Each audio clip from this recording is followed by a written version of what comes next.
What's going on, guys? Week 3 meet prep underway. Doing some Buffalo bar. This is the last week of these, so really pushed up to a heavy single. 470 moved really well, and then got a little sloppy on my top set of 490. Here's one of my training partners, Mike. We're doing the same meet together in the same weight class, so it should be a lot of fun.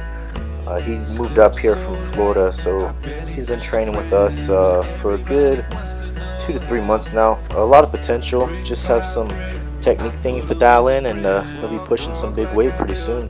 And then Doyle also moved up to his top set today, 540. Moved pretty well. Just kind of, like I said before, we're both just kind of seeing where this Buffalo bar transitions into our regular pause stuff, and seeing if it has a good carryover.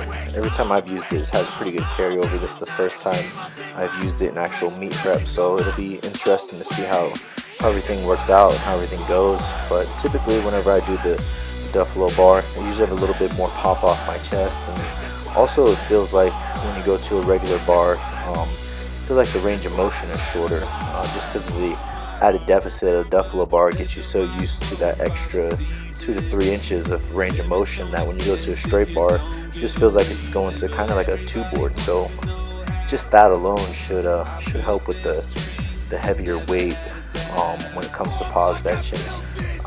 Just kind of seeing how it progresses. I'm not really sure exactly if I'm going to add it back in before the meet or not. Just kind of seeing how things progress, and we'll go from there.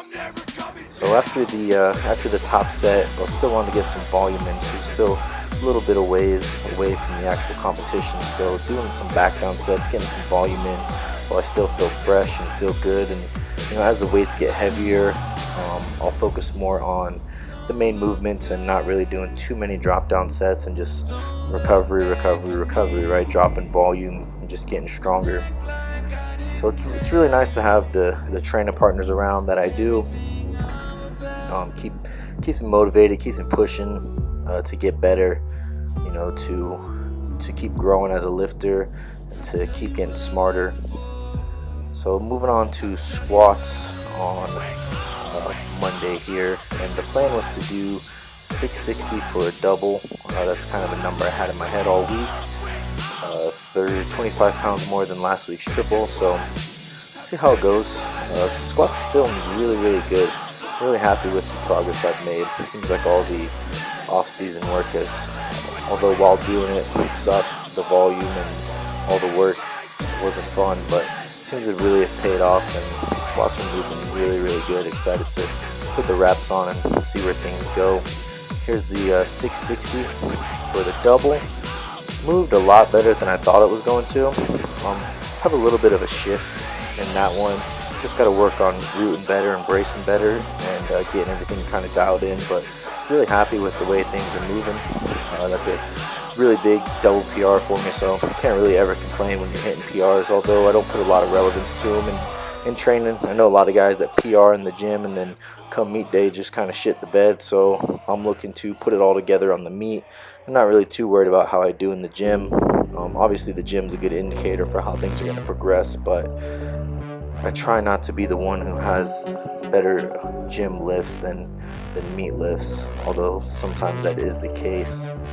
So just kind of working up to top sets and pushing heavy weight, and then doing assistance work with a high bar close stance. Doing this in a 3-week wave, and then I'll probably go to Buffalo bar after that for some tempos, just to kind of take the stress off my elbow. Going to low bar and get into the heavier weights kind of beats up my elbow a little bit for bench day, so I'm just trying to do everything I can to relieve the stress and work on some of the problems that are causing that. And usually it's some type of rotational thing with a tight pec or tight bicep head, so just working that. And again, you see doing some technique pulls here on the squat day. These have really helped out, so if you're having trouble with engaging your hips and getting in a better position, throw some chains in front of it, and watch your deadlift progress. So as always, guys, thanks for watching. Subscribe, like, and share. Until next time, catch you guys later.